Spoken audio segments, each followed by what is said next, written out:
Chinese companies looking overseas for financing, and the big-name companies like Sinok and Tencent actually really securing overseas financing despite a weaker yuan.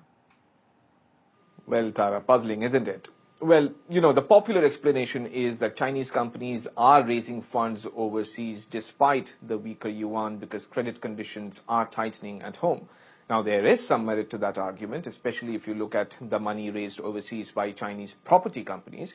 Now, they might indeed be tempted to borrow offshore and bring funds onshore because the domestic banking system is not accommodating them as well as it used to before.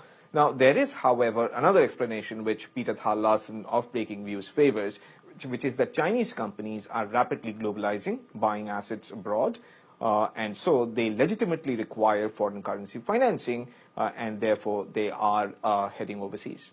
So this move overseas, Andy, is it set to continue?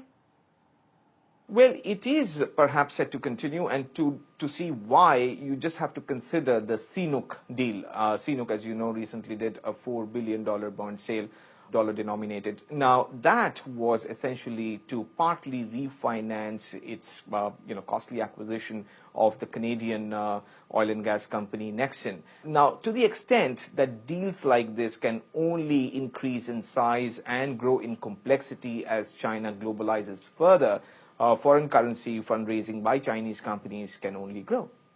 Chinese companies moving overseas, bond issuance, part of the plan. It's all happening.